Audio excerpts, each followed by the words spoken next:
Praise the lord. మన ప్రభువును రక్షకుడైన యేసుక్రీస్తు నామంలో మీ అందరికీ వందనాలు. పరిశుద్ధ గ్రంథం నుండి మొదటి తెస్సలోనీయులకు రాసిన పత్రిక 5వ అధ్యాయం 15వ వచనం చివరిలో చూసినట్లయితే ఎడతెగక ప్రార్థన చేయుడి.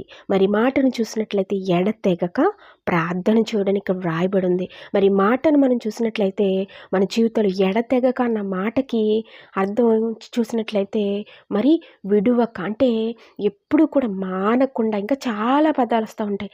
మానకుండా దేవునితో సంబంధం కలిగి, అంటే ఎడతెగనటువంటి సంబంధం కలిగి దేవుని సన్నిధిలో ప్రార్థించాలి. ఇట్టి ప్రార్థనా జీవితం మనలో ఉన్నట్లయితే మరి మన జీవితాల్లో గొప్ప ఆశీర్వాదాలే చూడగలుగుతాం.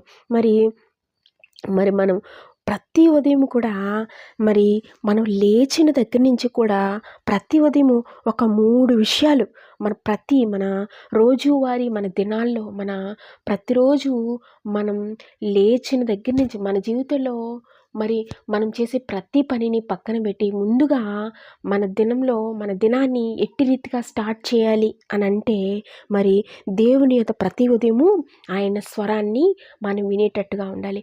ఆయనతో మనం సంబంధాన్ని కలిగి జీవించాలి. అదే రీతిగా మరి దేవుని యొద్ద మనం 3 విషయాలని ఆయన్ని ప్రతిదినము కూడా మనం అడగాలి. అప్పుడు ప్రతిదినము కూడా మన దినమంతట్లో కూడా మరి మనం అట్టి రీతిగా మనం దేవుని సన్నిధిలో ఉన్నట్లయితే మన రోజంతా కూడా దీవెనలతో నడుస్తాం. అంతేకాదు శాంతి సమాధానాలతో ఆ రోజంతా నింపబడతాం.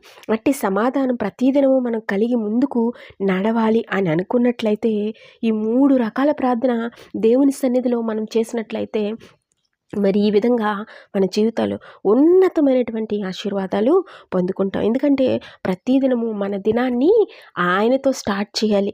మరి ఎట్టి రీతిగా మొదటి ప్రార్థన ఎట్టి రీతిగా చేయాలి అని అంటే, దేవా నా జీవితాన్ని మరి నా సమస్తాన్ని కూడా, నా ప్రణాళికలు, నా చిత్తాన్ని సమస్తాన్ని కూడా, ఈ దినమంతటినీ కూడా నీ చేతులకి అప్పగిస్తున్నాను.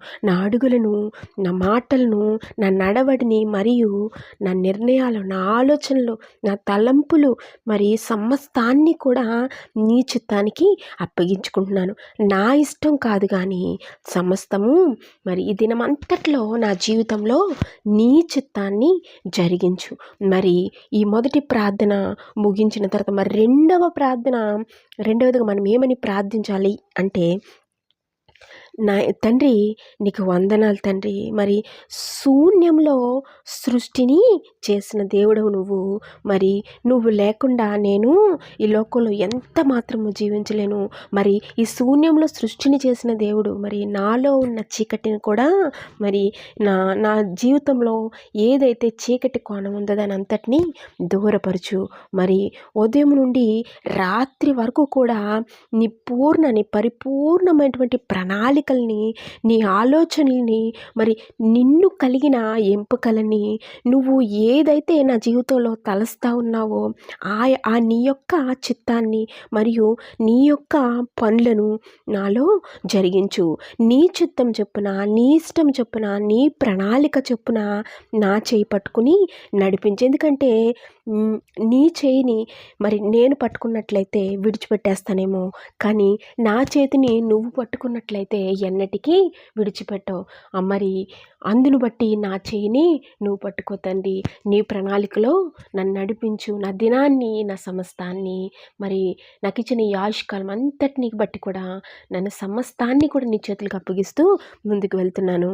మరి 3వ ప్రార్థనగా మనం ఏం చేయాలంటే, మరి దేవా నన్ను నీ పరిశుద్ధాత్మతో నింపు. ఎందుకంటే నీ పరిశుద్ధాత్మ సహాయం నాకుంటే ఏం మాట్లాడాలో, మరి నా జీవితంలో ఉండాల సమస్తాన్ని నువ్వే నింపుతావు. అంత మాత్రమే కాదు నాయన, నీ పరిశుద్ధాత్మ శక్తితో నువ్వు నన్ను నింపినట్లయితే నాలో ఉన్న చెడు నుండి కూడా నన్ను రక్షిస్తావు. నాలో చెడు ఎంత మాత్రం నువ్వు ఉండనివ్వు. నా బలాన్ని కూడా నువ్వు మరి ఎంతగానో నాలో బలాన్ని పెంచుతావు. అంత మాత్రమే కాదు కానీ మరి నువ్వు నాతో పాటు నా పక్కన ఉన్నావని, నిరంతరం కూడా ప్రతి క్షణము కూడా నువ్వు నాతో ఉన్నట్లుగా ఉండినట్లయితే నా జీవితంలో గొప్ప కార్యాలు జరుగుతాయి. ఏ చెడుకి నేను స్థానం ఇవ్వను.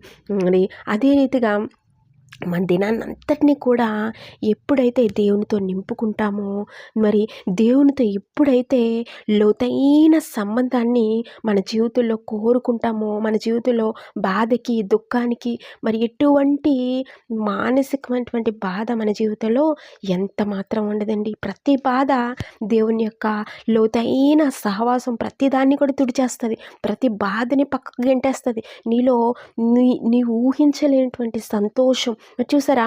మరి వాక్యం ద్వారా పరిశుద్ధ గ్రంథంలో మనం చూసినట్లయితే నీ పూర్ణ హృదయంతో, నీ పూర్ణ ఆత్మతో, నీ పూర్ణ వివేకంతో ఆయన్ని ఆరాధించమని ఉంటుంది. అటు రీతిగా మనం ఎప్పుడైతే ఆయన అటు రీతిగా ఆరాధించగలుగుతామో మన జీవితంలో కూడా ఆయన పూర్ణ శక్తి, ఆయన పూర్ణ శాంతి, ఆయన పూర్ణ సమాధానం, ఆయన యొక్క పరిపూర్ణ ఆనందం మనలో నింపబడుతుంది. ఇంకా మన జీవితంలో దేనికి కూడా చోటు ఉండదని, బాధకి, దుఃఖానికి, వేదనకి, ఎటువంటి సమస్యలకి మనం భయపడం. వాక్యంలో చూసినట్లయితే యెహోవా నాకు వెలుగును రక్షణ అన్నాడు. నేను ఎవరికి భయపడదును, ఎవరికి మనం భయపడాల్సిన అవసరం లేదు. పరిపూర్ణుడు, పరిశుద్ధుడైనటువంటి దేవాతి దేవుడైన దేవునికి మాత్రమే భయపడాలి. ఎందుకంటే నీలో జీవాన్ని పెట్టింది ఆయన, నీలో ఆత్మను పెట్టింది ఆయన. నీలో ఆత్మను పెట్టిన వాడికి భయపడకుండా నువ్వు దేనికి భయపడుతున్నావు? మరి నిన్ను సృజించిన సృష్టికర్తకు మాత్రమే నువ్వు భయపడాలి. అంతకు మించి దేనికి భయపడాల్సిన అవసరం లేదు. ఎందుకంటే మనం సృష్టించిన వాడు మన సృష్టికర్త అయి ఉన్నాడు. ఆయనకు మాత్రమే మనం భయపడాలి. ఆయన యందు నీ భయభక్తులు, ఆయన యందు భయభక్తులు కలిగి నువ్వు జీవించినట్లయితే ఇట్టి రీతిగా ఈ ప్రార్థన నీ జీవితంలో ప్రతిదినము ఒకరోజు కాదు, 2 రోజులు కాదు, ఒకసారి కాదు, కానీ ప్రతిదినం ఇట్టి ప్రార్థన కలిగి నువ్వు జీవించినట్లయితే మరి నీ జీవితం ఒక ఉన్నతమైనటువంటి మలుపు తిరిగి చూసారా. మరి ఒక వజ్రాన్ని వజ్రంగా తయారవ్వాలంటే దాన్ని సుత్తితో కొట్టాలి, పొదును చేయాలి, దాని ఒక షేప్ రావాలి, అదొక రకమైన డైమండ్ షేప్లోకి వచ్చే వరకు కూడా, డైమండ్లు అది మెరిసే వరకు కూడా దాన్ని సానపెడతారు. మరి వివిధ రకాలుగా దాన్ని చేసినప్పుడు మాత్రమే, వివిధ రకాలైనటువంటి మరి దెబ్బలు తిన్నప్పుడు మాత్రం అది ఒక వజ్రంగా తయారవుతుంది కదండి.